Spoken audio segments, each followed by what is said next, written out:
You're a failure. And that's okay. Hi, I'm Dan. And I'm Alicia. And we're failures too. We take a walk back through people's failures and relive the mistakes they made so we all can have more clarity in how to be a better human. Welcome, everyone, to another resilient episode of the 2020 Perspective. I'm one of your co-hosts, Dan Newman from Learn to Scale, and I'm joined by my other co-host, Alicia. Hey, how are you doing today? Oh, I'm jazzed. Hello, everyone. My name's Alicia, and I'm the other co-host of the 2020 Perspective podcast, where we talk to people about their juicy failures. Oh, and we have so many failures in the pipeline. I'm going to a little forecast something we're going to talk about today is I am so excited to talk about the interviews that we have in the pipeline, but I can't talk too much about it because they're still under development. I'm very excited for them. So today is a very special day because we have a guest joining us. And Alicia, you actually sought out and found this particular individual. How did you find our guest for today? Great question. Probably through my stalking people on LinkedIn and finding different speakers. And I'm really, really into this idea right now about resilience because it's so important more than ever to show resilience and to build resilience in our teams and in our leaders. And so I stumbled upon the resilience expert that we'll be talking to today. I know, I'm so excited. And once you showed me who we got to have a conversation with, I lost my marbles for a hot second. So I'm very excited to have basically the foremost international expert in resilience here with us talking about resilience, because failure and resilience, they go really well together. Yeah. So they go hand in hand. Yeah. And today we figured the big question that we're going to ask our guest and also anyone listening live or listening to the podcast recording is asking, how do people access resilience in their day-to-day life? Well, we got somebody who could talk to that. So Dr. Taryn Marie Stejskal is the expert in international resilience. She's the former head of executive leadership development at Nike, global leadership development at Cigna, and founded Resilience Leadership, where she serves as the Chief Resilience Officer, CRO. Which I love that reference, CRO. She's done over a decade of research on resilience, and it gave birth to the empirically based framework, the 5 practices of particularly resilient people, for executive coaching, for top team effectiveness, high potential leadership.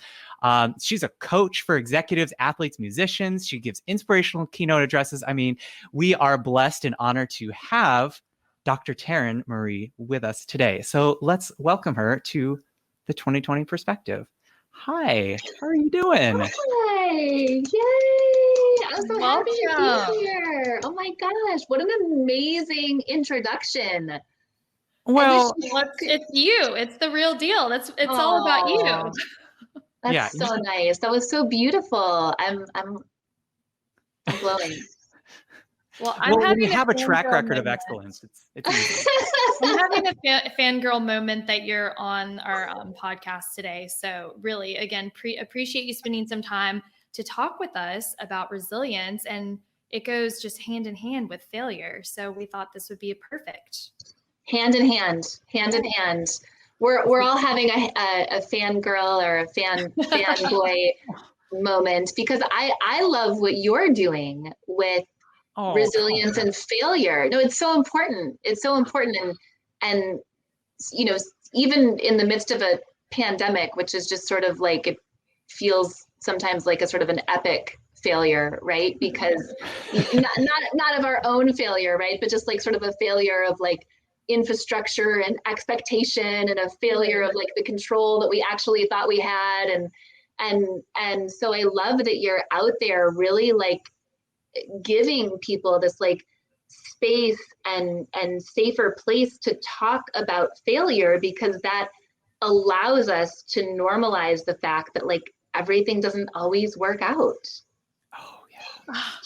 You just took the words right out of both of our mouths. That's really our goal. When Dan and I got together we thought partners and friends and accountability buddies, and we were like, are we just failing a lot more than other people, or are other people doing this too? And that kind of became the birth of helping normalize failure by talking about it and talking about what we learn from it and using that as a way to grow and move forward instead of, this dirty, shameful thing that you try to hide and keep, in the closet behind you. Yeah. So to kind of like set us up, and especially for our listeners and people who are tuning in live, please feel free to join the conversation, chat on Facebook. Just drop some comments in, and we'll answer your questions live. But all right, in your world, what would you succinctly define resilience as? What is this word resilience to you? Oof. I'm so glad you asked that question. It's so fun. So let me just, like, if I could tee it up just for a second. Mm-hmm. So, spoiler alert, I'm a big dork. So I grew up in a household where on one side of our living room, we had this like set of Encyclopedia Britannicas, right? Mm-hmm. If you were born after 1995, just like see me later for encyclopedias, stereos, butter churns, like any kind of obsolete item, I'll shed light. So on one side of the living room, we had a set of Encyclopedia Britannicas, all alphabetized from my paternal grandparents. And on the other side of the living room, we had this like ginormous like Webster's dictionary, Mm-hmm. right? With the little dictionary. cutouts, with the little finger, like, Mm-hmm. like S was its own one, but like XYZ, I think like they all shared a little cutout together. Mm-hmm. So I grew up with this idea that anything that I wanted to know about the world, sort of pre-Google and the internet, I could look up in our living room. And so when I looked up resilience, it was this really circular definition that I didn't understand. It was like resilience was to be resilient or to be resilient, and resilient was to like demonstrate resilience. Mm-hmm. And I was like, I don't get it. Right? But what does it mean? What does it mean? And so then I started to see these definitions over the years, which were like, to quickly recover, to bounce back. And when I really thought about to overcome failure, right? And when I really thought about this language that was being used, I was like, okay, maybe it's just me, but I've never overcome a failure. I've never overcome a challenge. Like I've walked, I've limped, I've crawled, I've army crawled, under the barbed wire of the challenge. But like, for me, it hasn't been like, take that challenge, right? It's been this like kind of very iterative process. And I thought also when I faced a challenge or a change or a complexity, like I never bounced back, I never went back to the way that I was before. It was like with an integrated understanding of the world, I was forever and fundamentally changed. And so I love that you're asking this question, because in part, I found it so hard to understand what resilience is or was. And that was part of the impetus that made me want to study this human experience. And so the definition for resilience is really simple, and I think it's really powerful, which is to allow ourselves to effectively address challenge, change, and complexity in a way that allows us to be enhanced by that experience, not diminished. That's so growth mindset. That's so like develop and grow, and you become stronger because of it, not weaker. I love that. Yeah. I mean, there's so much that we could say about that. Just briefly, I'll also say, sort of in architecture, right? There's this concept of like negative space, right? And so it's about not what's there, but also what's not there in architecture.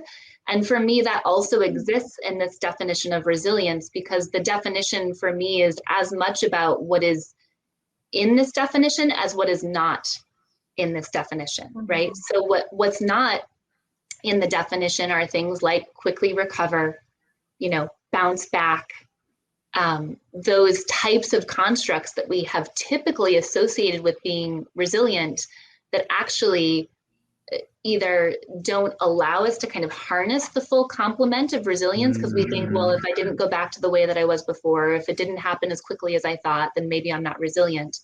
So it's the definition for me and for so many of us is powerful because of its simplicity and what's there, but also because of the constructs that are not there that I think detract from this notion of resilience.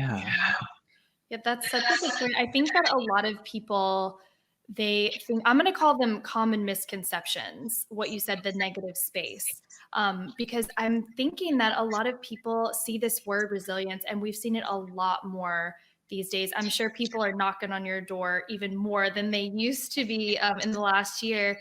And I think that people look at it and think that it means, more of like positive psychology, or not even positive psychology, but just coming back, kind of like moving forward, picking yourself up by your bootstraps, when really it's almost like kind of languishing in the failure or the setback in order to understand it and use it to enhance your life and move forward effectively. It's not glazing over it. It's really like relishing it to move forward. Yeah.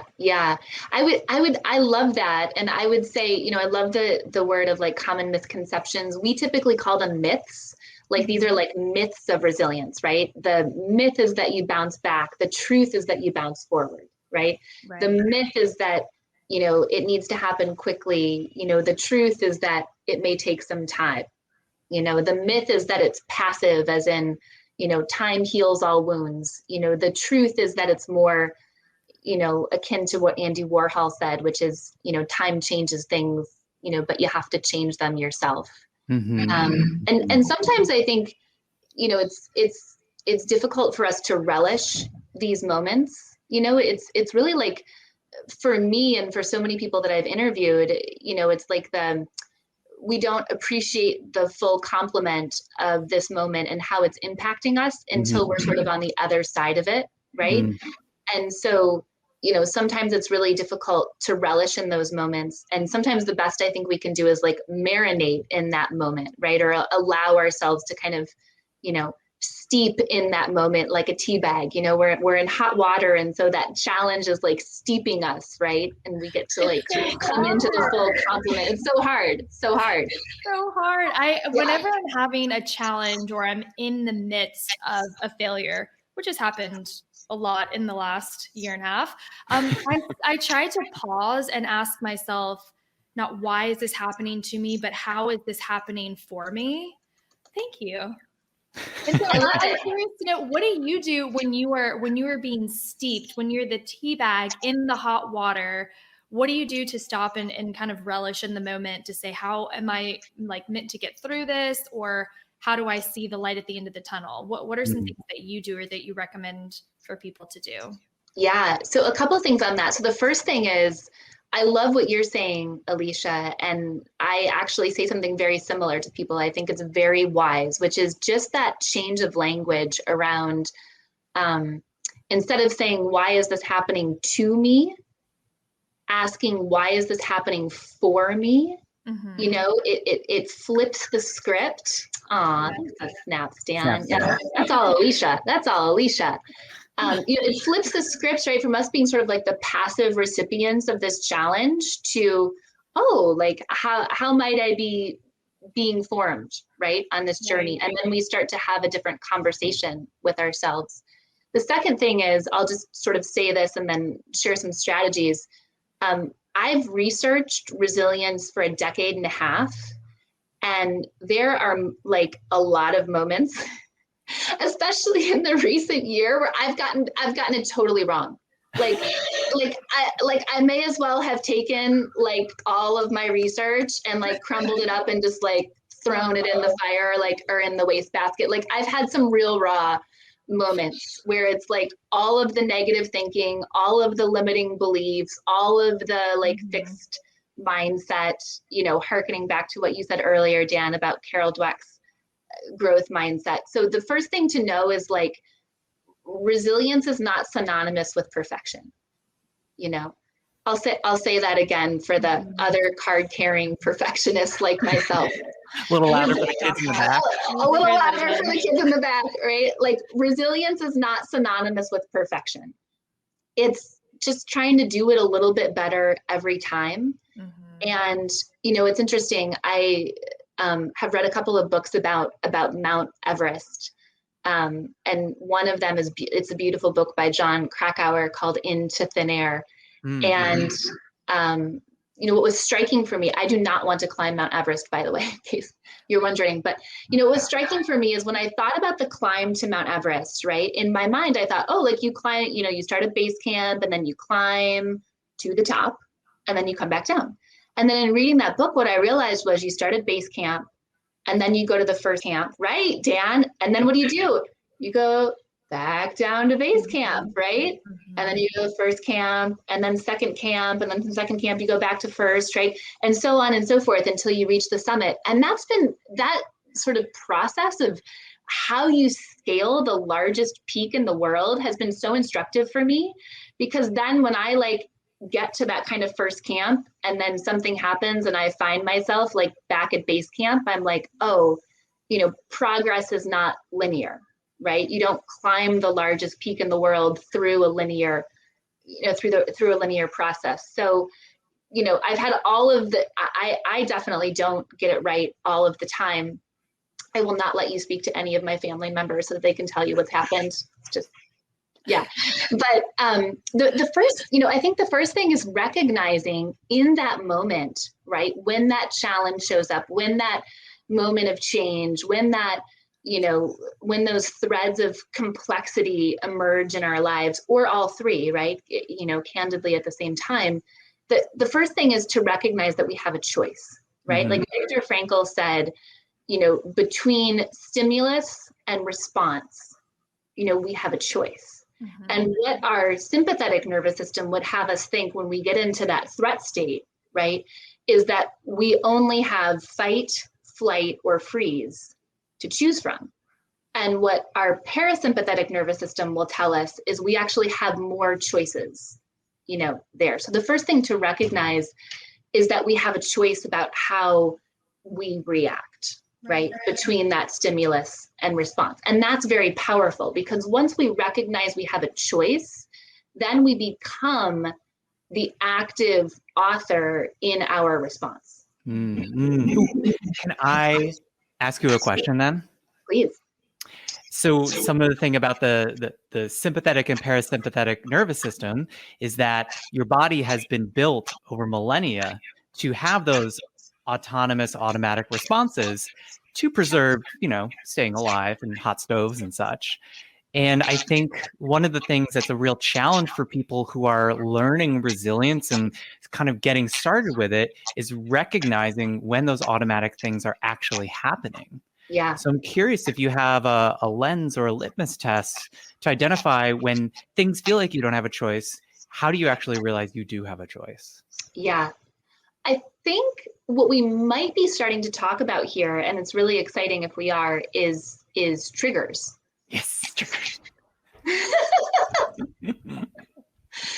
So I love that. So I would define a trigger, right, as something, you know, an experience largely from our past, right, that has some emotional valence around it, right? Whether that's disappointment, whether that's the feeling that we failed in that moment, whether it's trauma associated with that, right?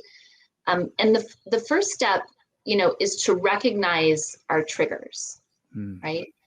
Because what happens neurologically, right? Like our amygdala, as so many of us know, right? Like that is the sort of mission control for our emotions, you know, and our amygdala is kind of, let's see, like back here, right, in our brain, right? And then we have like our frontal and our prefrontal cortex, which is here, right?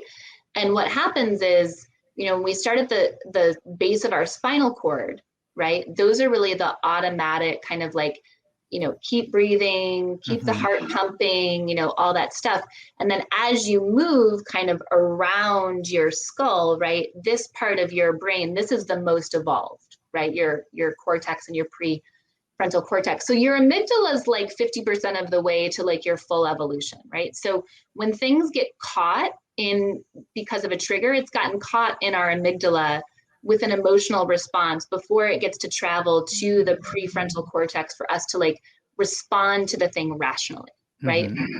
So the first thing to do is to recognize or to have a sense of what are our triggers? Like, what are the things that have happened in the past, you know, that set us off, that are going to be sensitive issues, that, you know, when an experience looks like that thing from our past, that we might respond automatically as opposed to, you know, thoughtfully, right? So for me, like, I've been in a lot of relationships where people have like yelled at me, talked to me in abusive ways, put me down, that kind of thing. And so if I know. They're meanie heads. I know, they were mean. And, you know, and they are or were like probably dealing with their own triggers, right? I mean, that's, you know, that's sort of the thing, right? Like hurt people, you know, and healed people, heal people, right? So when we do our own work, it's not selfish.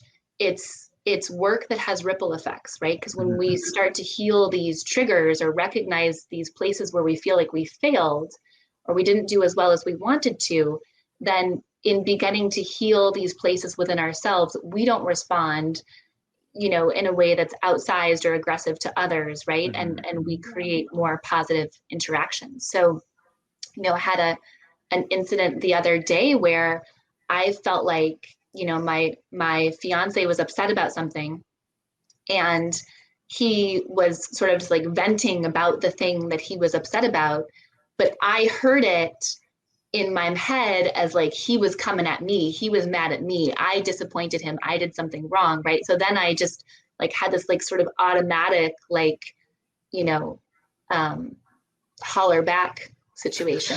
Is that still a thing? Oh, definitely still a thing. We got it. We're the only ones who matter right now. Yeah, we're with you. Right?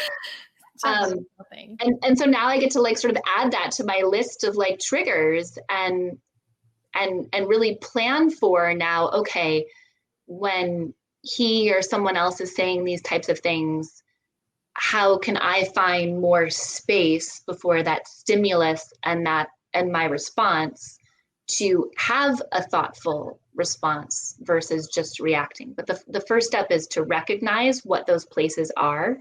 And if you don't know what those places are, they will emerge, you know, in our lives. We say like, ooh, I didn't know I had that place, but I do. So now I'm going to work on that, right? There's no shortage of things to work on. And then to start to plan for it, right? So the next time that happens, or the next time that something looks like that, here's how I'd like to do it differently. I will stop. I will take a breath. I will ask a question for clarification. You're saying this just so beautifully. I love the way you're saying it. When I tried to say something similar to what you're explaining to the people that I coach, I typically ask them to, you know, when they have a negative reaction to something or they respond in a way that's maybe uncharacteristic to themselves, to pause and try to recognize that didn't feel good, that it didn't settle with them well. They feel anxious, they feel maybe ashamed that they reacted, you know, maybe harshly or negatively, whatever it is. And then to do what you're saying is to kind of assess what is I call it bookending, what is the best, like my best version, how would I respond in that way? And what is my worst self? How would I respond in that way?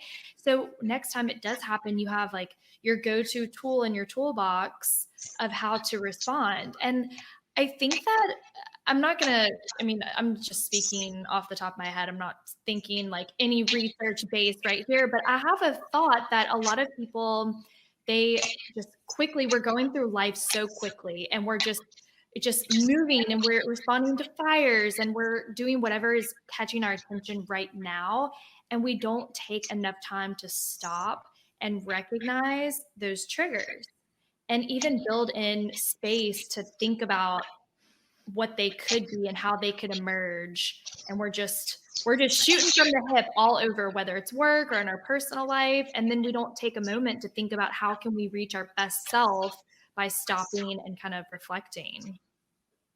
Yeah, I love how you said that, Alicia. It's absolutely beautiful. And, you know, research is important, you know. I also believe that, you know, we are the instrument in many ways. Like we are the tool or the instrument through which, you know, we each individually experience life. And so sometimes we don't need a whole lot of research to say, like, that did not work. You know? Correct. And, you know, I love it because we're talking about failure. You know, I think of failure can be a really like charged word, right? And so I think of failure as like stuff that happened in my life that did not work, you know? And so it can be anything from like an interaction to like giving into a trigger. And I'm so in agreement with you, Alicia, because the times when I go back and I really think about what are the moments, and I reflect on what are the moments where I was not my best self, it was because I was moving too fast. Yes. It was because I didn't get enough sleep. It was because I didn't engage in my meditation practice that day. It was because I was stressing about my to-do list and trying to answer emails and having a conversation at the same time. And I was moving too fast. And therefore, you know, I didn't take the breath between stimulus and response to be my best self. Wow. Yeah, life is moving quickly all the time. And even though most of us are still remote or even more virtual, it seems as though we're allowing ourselves to multitask and to do all the things, and life is not slowing down at all. So more people should listen to this podcast and take At least it'll all exist so people can like go back and be like, oh, they've been spitting truth for a while. Right. Well, you know, one of the things I was talking about with my team today is the sort of like confluence, right, of things like worlds colliding, right? So I think the recent numbers in the US are that 3 million women have left the workforce since the pandemic has started. And so, you know, what we're seeing is this like idea, I did not come up with this word and I do not know whom to associate this word with. So I apologize for not correctly citing my source. But what we're starting to see is this idea of like a she session, whom a woman on my team, Jane Fish, made me aware of this word. I'll cite her as a source, a secondary source. And so this idea of like a she session, right, where the pandemic has, it looks like in sort of an outsized way, you know, impacted women's ability to sustainably remain in the workforce, right? And in part, that's because we've had this like tremendous confluence of things that are usually separate, in my opinion, that have collided, right? So I had, when the pandemic started, I had a 5-year-old and an 8-year-old, right? Now my sons are 6, almost 7, and 9. And so I was very much in the trenches of virtual learning, and it was virtually impossible to be able to work in the context of my business. And we can talk about all the failures that happened there early on in the pandemic, but it was virtually impossible to work a full-time job and to support them in their virtual learning and to provide the sort of like oversight and childcare that they need at those ages. Whereas, and you know, you may be parents as well, right? Like, whereas before it was like they'd be at school or they'd be at daycare. And so I was able to kind of like separate out the world of like career and parenting because I had the privilege of being able to afford childcare. With the pandemic, that's all gotten, you know, squished together. And so what we find, you know, to your point, is oftentimes there's a lot less time for that reflection, you know, or we start moving, you know, too fast. I'll say one more thing and kind of land this plane and turn it back to you two, but something really interesting that I've seen is, people are saying like, gosh, I don't have a commute anymore, but I've never had so little time, sort of what gives.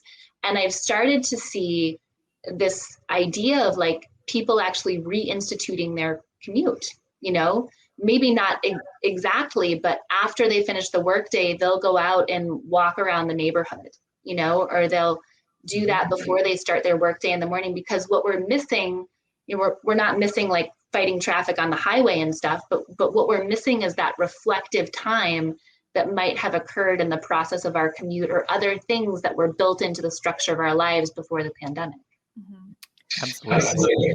Yeah, you're so right. I was doing some sessions for the company that I work for our leaders earlier on in the pandemic about how to thrive and survive in the workplace, which I'm sure a lot of people were doing. But one of them was to have a mental commute. So this time that we had in the morning to even just drive or ride the train, where you might listen to a podcast or read a book or have that moment of thoughtless thought where you let the thoughts connect in your brain, and that's when you come up with creative solutions and ideas, to reinstate that time in some way, to take a walk, to put your computer in a different room until you have a certain time that you have to log on, whatever it is, to give yourself that time to truly reflect, because we're just working on both ends of the day and we're not taking that breath. And also, I'll say one other point before we throw it to Dan, but the piece about you having this virtually impossible, setup with having your kids at home and working. I don't have any children. I have a dog who's like my child, but I mean, my colleague I tell her all the time, I commend her because she has 4 kids school age. We have the same role. And she has, a mother-in-law she helps take care of. And she has a husband who has his own law practice. So it's not like he can kind of, take off either. How in the world do you do all of this? It is truly such a challenge. So this idea of the she session, spot on. And so I'm curious, and I know we'll get into this, about how to help people be resilient, just everyday people who are just trying to be their best self. How do we help them instill resilience practices in their day-to-day?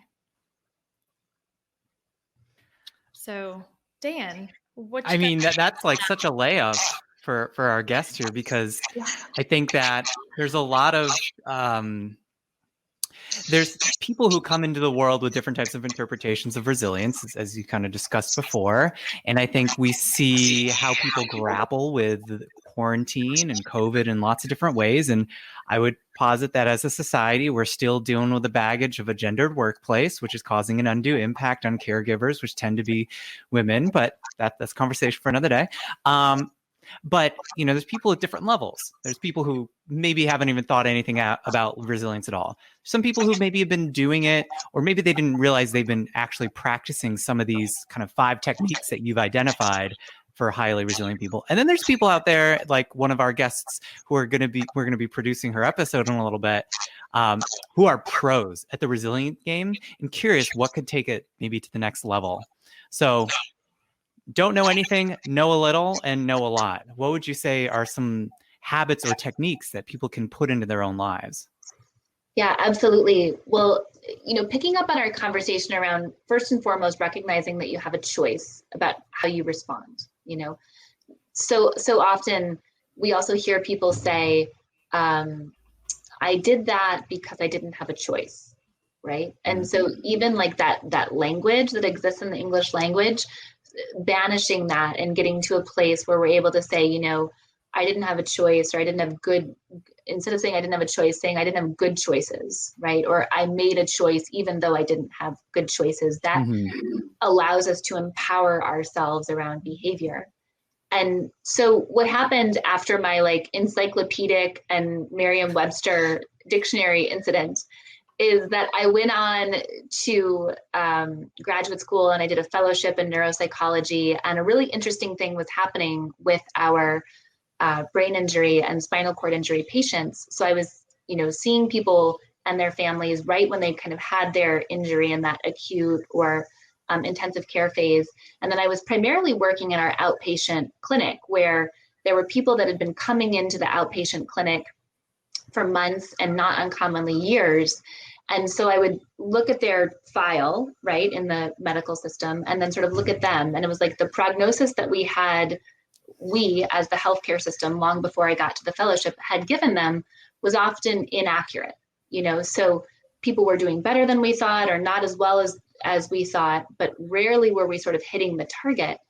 And that was really fascinating to me for two reasons. One, I wanted to understand how we could give people and their family members more accurate information at the time of when an injury occurs like that, because that's such a critical time for people to really get to conceptualize like what's going to happen next.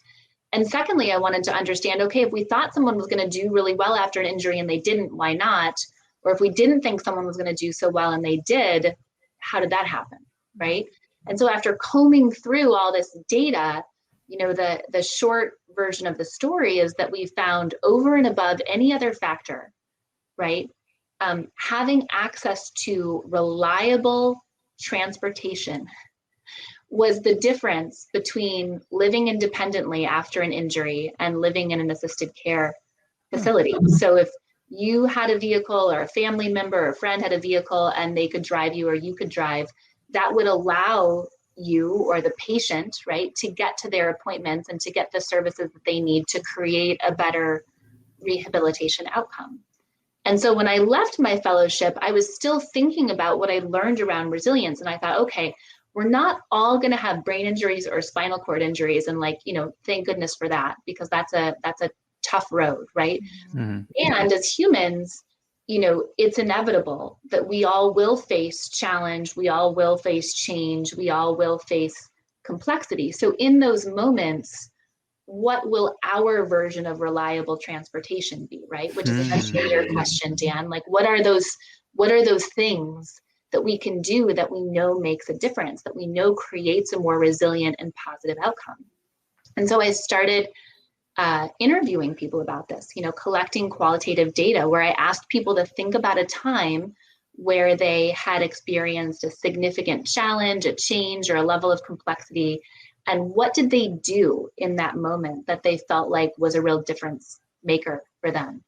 And so now, having interviewed hundreds of people and collected thousands of pieces of data, what that's given rise to, and you alluded to this, Dan, is the 5 practices of particularly resilient people, or the 5 things that any of us can do, kind of key learned behaviors in those moments, right? Rather than fight, flight, or freeze, to expand our resilience. And so that model, those 5 practices, they're actually pretty simple things, and they're things that a lot of us are already doing to some degree. So the first practice is the practice of vulnerability. Now, when I, saw that in the data, I was like, oh, shoot, because vulnerability is one of those things, like it's not necessarily easy, for everyone.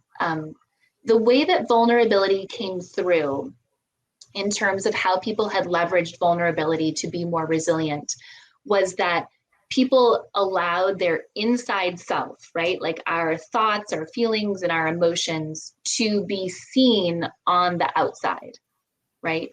And so why would that be important when we face challenge, change, and complexity? Well, it's important because if folks don't know that there's something wrong, that there's like stuff going down that we need help with, then we don't necessarily get the support, right, that we need, right? So, I mean, I'm convinced the 3 hardest words to say in the English language are not "I love you," right? It's "I need help." I think those are the 3 hardest, words for us to say in the human language, or the English language, and so probably the human language actually. We'll have to look at that culturally, but so this idea of like allowing ourselves to be vulnerable enough to, in some ways, say "I need help," right? And to allow our inside self to be seen, on the outside. In psychology or marriage and family therapy, we call this congruence, right? And this is a lifetime pursuit, right? To allow our inside self to be as congruent as possible with our outside self, and to get those to match up. So the first practice is vulnerability. In short, letting people know that you need and want their help and that stuff is going on. Yeah, we are big fans of Brene Brown on the 2020 perspective. And we know that she talks quite a bit about vulnerability, about empathy, about congruence as well. So I'd say the research definitely is corroborated out there in the world. So, okay, step number 1, vulnerability. Got it. Step number 1. What about the others? Yeah. So what I'll just say about that real quick is if we know that luminary people like Brene Brown are talking about vulnerability and, now others, and I found it as well in my research on resilience, it's this idea of like, okay, well, why aren't we all living these like fabulously vulnerable lives if we know it's good for us, right? And so I also wanted to know that question. And so what I found is this kind of idea of like the vulnerability bias, which is this belief. I'll use you as an example, Dan, if that's all right. I'm ready. I am on the Failure podcast. Oh, you are indeed. You are indeed. So this idea that, Dan, when you tell a story, right, that's vulnerable, or you tell a resilient story, like your currency kind of goes up in my mind, right? I think, wow, like here's Dan and he's got this great podcast. And then he just shared this story about this challenge he faced and resilience and, wow, and then when we turn that around and we think, okay, well, now it's my turn. Now it's Taryn's turn to tell her resilient story. Even though your currency, call it kind of rose in my eyes, right?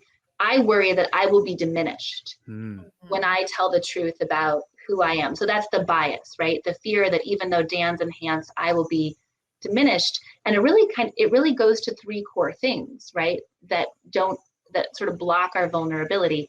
And I call them the 3 L's. So this idea that if people really see us, if they really know who we are in a vulnerable way, people won't like us, they won't love us, and they might leave, right? The 3 L's. So, yeah. Woo. Yeah, that hits you hard. So, vulnerability is a cornerstone for resilience, and it's this really active practice of facing the fears that we have associated with the vulnerability bias, that we will be diminished, or worse, people may not love us, they may not like us, and they might leave. Mm-hmm. So it feels very human in a way, because it's showing this is where you can hit me and it hurt the most. And that type of vulnerability is easily exploited by, ill will pointed at you. I mean, all you have to do is say, I'm conscious about my weight. For all you need is someone to take that and just throw it back in your face when they want to hit you low. And no one wants to give up that advantage of them not knowing your soft spots. Mm-hmm. Yeah. And there's 2 things that are important, I think, for us to remember and for your listeners to remember. One is people need or get to earn the right to hear our stories of resilience or our stories of vulnerability. It's not something like, if we have not resolved that story and have sort of a strong foundation of who we are and the sense that we made of that, if we're in the middle of that story, then people need to have earned the right to get to come alongside of us to the greatest degree possible. And the second piece of that is to remember that if people do not respond well to our resilient story or our moment of challenge, change, and complexity, that we allow that to be a reflection or an indicator of their capacity to be with us at this time, not our own worthiness. Wow. Okay, so there's some truth bombs dropping today. Right. There's some truth bombs here. I'm trying to think, as you say this, I'm trying to think of a time when I was vulnerable and maybe I regretted it, or the person that I was communicating with maybe hadn't earned that and I felt, shamed, or maybe I was less likely to be vulnerable in the future? I can think of one. But I don't want to share it. Okay. I'm not being vulnerable. I accept you. And if you trust us, we'll be here. And as well as every other listener who may be tuning in live right now or listening to the recording. So no pressure.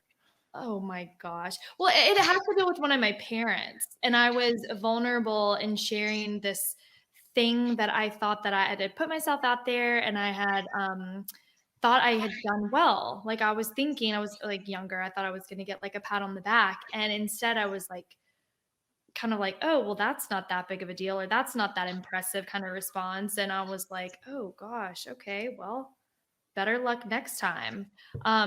But I say that this is me being vulnerable. I won't go into all the details. But when you were talking earlier about these triggers and how we have to kind of take a step back and reflect and think about how these might show up, from childhood or our adolescence or whatever into, our adult world or into the working world, I have done a lot of that, personally. And I always try to help, others around me do the same thing, whether it's through coaching at work or talking with a friend that's confiding in you, just because we are so affected by all types of relationships and all sorts of past experiences that it only behooves us to, kind of like stare at them in the face and think about how that might impact us being, a resilient, successful, happy, healthy adult.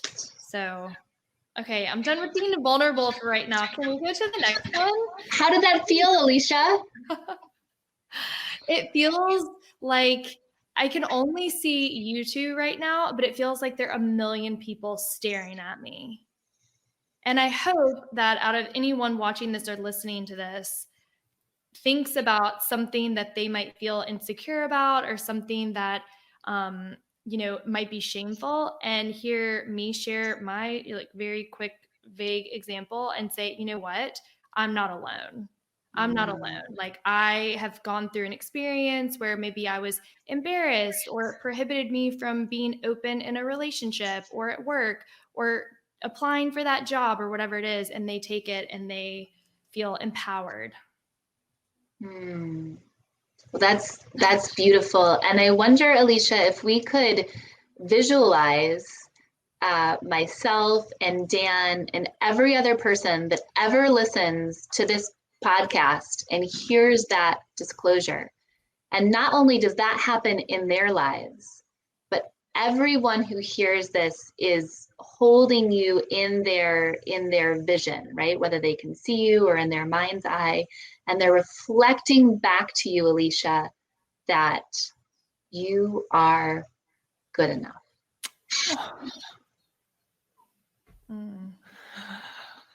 Oh, this is going to be the first episode that I cry on. So I love that. I mean, that's something I personally have been working on, is this idea of worthiness, both professionally and personally. And, I think I'm not alone in that. I really think that a lot of people are, maybe they don't consciously recognize that is the underlying, root of what their different triggers are kind of stemming from. But I think that we're all kind of, not all, but many of us are dealing with that. Am I good enough? Am I worthy enough for this thing, this person, this job, this opportunity? And, we all are. Took me a while. So I'm curious. I know we're like running low on time, but I did want to make sure to ask about how you're capturing this you're offering a course on some of these tactics and techniques. And could you tell us a little bit about this course that you're building out? Yeah, absolutely. So in your very kind introduction, you talked about my time at Nike as head of executive leadership development there, and Cigna global leadership development, and worked with a variety of actors and actresses and athletes, and working with a variety of musicians right now doing resiliency coaching, which is really exciting. And I started to think, how can I share this with more people? So my goal for myself and for my organization, Resilience Leadership Institute, is to positively impact the lives of 1 billion people by 2030. So just setting small goals over here. No big deal. That's amazing. And we want to impact people's lives through positivity, through hope, through healing, through inspirational leadership, and we see the 5 practices of particularly resilient people, one of which we talked about, vulnerability, which is a very powerful and kind of cornerstone concept. We see those as being the vehicle. And I thought, okay, well, how can I bring this so many more people have access to it? And what we came up with was a book and an online course. And so we're going to be launching our online course in the next couple of weeks here, which is really exciting, where I'll be able to work with people, synchronously and asynchronously through the online course to actually teach the 5 practices of particularly resilient people, the myths and truths of resilience, why we face challenge, and to get to reach more people and share these concepts of resilience with the world. I want to see that. I saw that you shared with us the link beforehand, so I dropped that into the comments of this Facebook Live, and it'll be on the show notes for this episode recording, so people can pre-register and get in there the crack of dawn and be on the bleeding edge of resilience. Which I don't know, it sounds like a pretty cool place to be. I like the bleeding edge of resilience. I'm going to write that down and use it in something. That sounds great. I love it. I don't know what it bleeds, like bleeds feelings, bleeds truth. I don't know. I feel like the metaphor could really go somewhere. Absolutely. The avant-garde of resilience on the front line. Postmodern resilience. We're just sitting, talk about boots. I don't know. Great. Well, is there anything else that you wanted to share with the world through our podcast, or anything that's kind of top of mind with you? Yeah, I never plan what I'm going to say in this moment. I look for what feels right to kind of come in, or what wants to come through at this particular moment or for this particular audience. And what was coming through for me when you asked me that question to wrap up our time together today is to invite, both of you and to everyone who's listening, to embrace your fear, to embrace your fear. We have this idea that fear is a bad thing, that like, ooh, I feel afraid, so I'm not going to do that, right? Mm-hmm. And one of the really powerful concepts that has come through in this work on resilience is the idea that what scares us is sacred. Mm-hmm. And so one aspect of my background is that I grew up with a learning disability, and that learning disability is dyslexia. So when I look at words, I really check them very carefully to make sure I'm reading it correctly. And what I found in sort of this gift of dyslexia is the word scared and the word sacred are essentially the same word, just with the C in a different place. And I thought, what if in the wisdom of the English language, fear is not meant to stop us. Fear is meant to invite us. Fear is an invitation to say, how much do you want this? As coaches, many coaches ask a question. They say, what would you do if you knew you couldn't fail? And I think that's the wrong question, or not the best question. I think the best question is to say, what would you do even if you could fail? That's so important to you that you wouldn't allow failure or fear to stand between you and pursuing this experience or this outcome. And so what I feel is important to share is to recognize that whatever scares you at this moment may very well be the most sacred development experience you're meant to have at this time. And rather than thinking that you need to be fearless, to learn to fear less and to see fear as an invitation for your development and growth. Wow. That wasn't quotable. I don't even know what was. That's like tattoo worthy. I needed to hear that. I know that other people need to do that. I needed to hear that today more than ever. I mean, we have a podcast about failure, but there's something so important about hearing that message and the way that you phrased it, to fear less instead of being fearless, to truly fearless. I mean, that is key. Thank you for that. Very quotable, on the wall quote moment. Yeah. That's And thank great. you so much for joining us. We're really honored that you were able to share some resilience with us today, and hopefully everyone listening and watching now. Want to invite everyone to check out more with Dr. Taryn Marie at her website, www.resilienceleadership.com, and subscribe to her newsletter, get in that pre-register boat, and start learning some more tactics of highly effective, resilient people. Resilient dance. I love it. Well, thank you again for joining us. Yes, thank you. Thank you so much. It's been such an honor to be here with both of you, and I love the work that you're doing. It's incredibly powerful and important. Thanks to No BS Brass Band for the bangin' show music. Check them out at nobsbrass.com. And if you want to join any of our live shows, follow us on Facebook at the 2020 Perspective. That's 20/20 Perspective. As always, make sure to subscribe on your favorite podcast player so you can get the latest failures delivered right to your ears. And may your failures be spectacular.